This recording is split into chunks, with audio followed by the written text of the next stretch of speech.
इस पावन मंगलमयी कथा में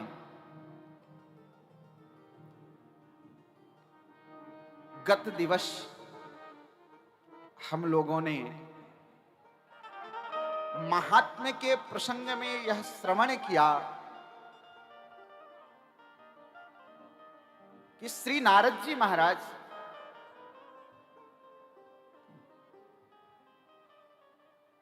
बद्रिका आश्रम में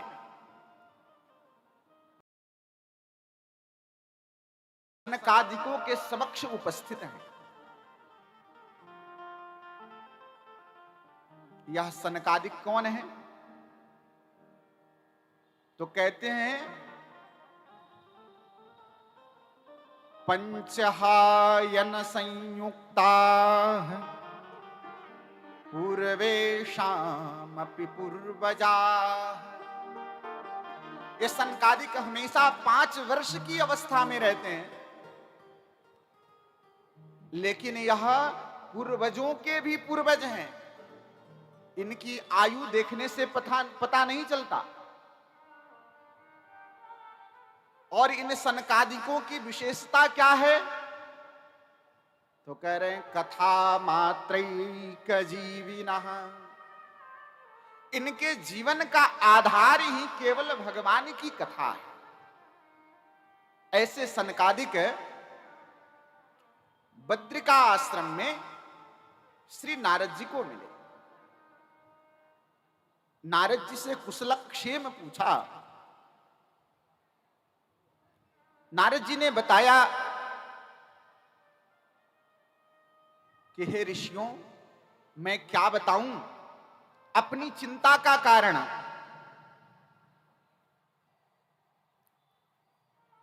मैं आपके समक्ष अपनी व्यथा निवेदन कर देना चाहता हूं। श्री नारद जी महाराज अपनी चिंता का निवेदन सनकादिकों के समक्ष कर रहे हैं। और वो सनकादिक कौन है? तो जिनकी जीवन का आधार ही कथा है। कोई बात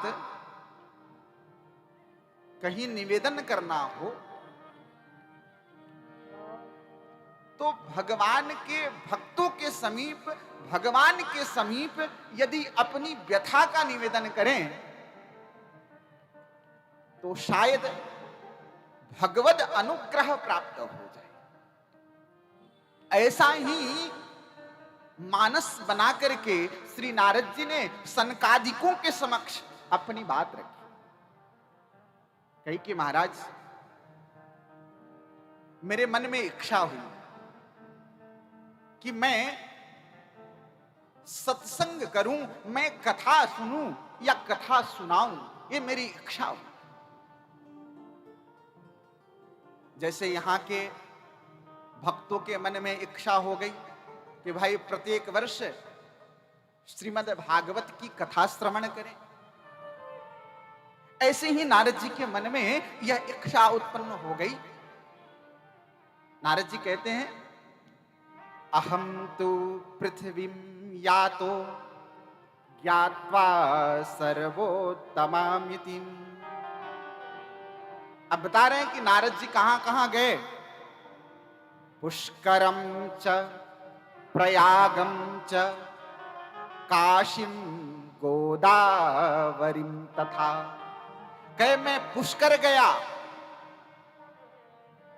पुष्करम च प्रयागम च, मैं प्रयाग में गया जहां गंगा यमुना सरस्वती की त्रिवेणी है, संगम है। मैं वैसे तीर्थों में गया। काशीम गोदावरीम तथा, मैं काशी में गया, मैं गोदावरी के तट पर गया। केवल इतना ही नहीं गए, अहम तो पृथ्वीं यातो ज्ञात्वा सर्वोत्तमामिति। पुष्करम च प्रयागम च काशीं गोदावरीं तथा। हरिक्षेत्रम कुरुक्षेत्रम श्रीरंगम सेतु बंधनम। करें कि मैं हर क्षेत्र में गया, मैं हरिद्वार में गया। हरिक्षेत्रम कुरुक्षेत्रम, मैं कुरुक्षेत्र में गया जहां पर भगवान श्री कृष्ण गीता का उपदेश दिए। ऐसे पावन भूमि कुरुक्षेत्र में गया। हरिक्षेत्रम कुरुक्षेत्रम। और कहां गए? तो कहे कि मैं रामेश्वर गया। एवमादिषु तीर्थेषु भ्रममाणः इतस्ततः। कह रहे हैं कि इतने बड़े बड़े मैं प्रसिद्ध तीर्थों में गया। सनकादिकों ने कहा ये तो अच्छी बात है कि तीर्थ यात्रा करनी चाहिए और तीर्थ यात्रा का अनंत लाभ है। कि महाराज मेरी इच्छा थी कि शायद हो सकता है कि नगर में व्यक्ति घर गृहस्थी में व्यस्त हो, लेकिन तीर्थों में रह रहे संत महात्मा तो सत्संगी होंगे, वह तो भजनानंदी होंगे, उनकी तो इच्छा होगी सत्संग सुनने की। तो मैं इसलिए तीर्थों का भ्रमण किया।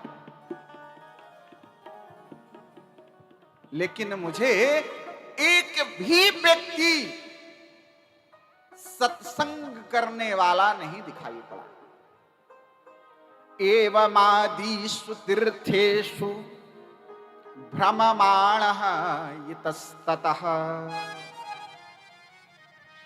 नापश्यम कुत्रचित् धर्म मनः संतोषकारक। करें कि मैंने कहीं पर भी धर्म नहीं दिखा। मैं तीर्थों में भी गया, लेकिन तीर्थों में जाने पर मुझे धर्म दिखाई नहीं पड़ा। न कुत्रचित् धर्मः मनः संतोषकारकम। मन को संतोष मिले ऐसा धर्म कहीं दिखा नहीं मुझे। मनः संतोषकारकम। कहे कि मैं सब जगह देखा तो संसार की बड़ी विचित्र स्थिति मुझे दिखाई पड़ी। क्या दिखा आपको? तो आश्रमाः यवनैरुद्धाः। कह रहे हैं कि जितने भी तीर्थ स्थल हैं, तीर्थ स्थल में नास्तिकों का प्रवेश हो गया। और जब कोई नास्तिक तीर्थ स्थल में चला जाएगा तो तीर्थ स्थलों की बड़ी दुर्दशा हो जाएगी। आज भी हम और आप देखते हैं, हरिद्वार हो या द्वारिका हो, इन तीर्थों पर गैर हिंदुओं का कब्जा हो गया और उन तीर्थों में अद्रव्य पदार्थ बिकने लगे, अभक्ष्य भक्षण बिकने लगे। इसका कारण कोई और नहीं रहा। इसका कारण केवल हम हिंदू ही रहे कि हमने इन विषयों पे ध्यान नहीं दिया। और गैर हिंदुओं से यह देश और विदेश कितना त्रस्त है, यह हम और आप सब जानते हैं। नारद जी ने पहले ही कह दिया कि आश्रमाः यवनैरुद्धा। यवनों के द्वारा सारे तीर्थ जो है नष्ट कर दिए गए। हमारे प्रसिद्ध जो तीर्थ थे, इनको नष्ट किसने किया? उन यवनों ने, बाहर से आए हुए आक्रमणकारियों ने इस देश में हमारे तीर्थों को नष्ट कर दिया। इसलिए हम सभी सनातन प्रेमियों का, हम सभी धर्म प्रेमियों का यह परम कर्तव्य है कि हम अपने धर्म के प्रति, हम अपने तीर्थ के प्रति, हम अपने आराध्य के प्रति हम एकदम कट्टर बन करके रहे। हम सब कुछ सुन सकते हैं, हम अपने आराध्य के विषय में अनर्गल नहीं प्रलाप सुन सकते। जिस दिन हम इस तरह के बन गए, समझना आप भारत में पुनः राम राज्य की स्थापना हो जाएगी। लेकिन हम यदि यह विचार करते रह गए कि गैर हिंदू हमारे पड़ोसी हैं और हमारा भाईचारा निभेगा, तो महाराज यह बहुत बड़ी गलती है। इसी दिल्ली प्रदेश में बहुत बड़े बड़े दंगे हुए और अभी तो वर्तमान में हम सबने बंगाल की दुर्दशा देखी कि वहां हिंदुओं के ऊपर कितना अत्याचार हुआ। इसलिए हम सबको अपने धर्म में निष्ठ होकर के रहना पड़ेगा। नारद जी कहे कि मैं समस्त तीर्थों में गया, लेकिन तीर्थ का सार नष्ट हो गया। तीर्थ सारस ततोगता दुष्टैर नष्टानि भूरिशः। दुष्टों ने तीर्थ की महिमा को खत्म कर दिया।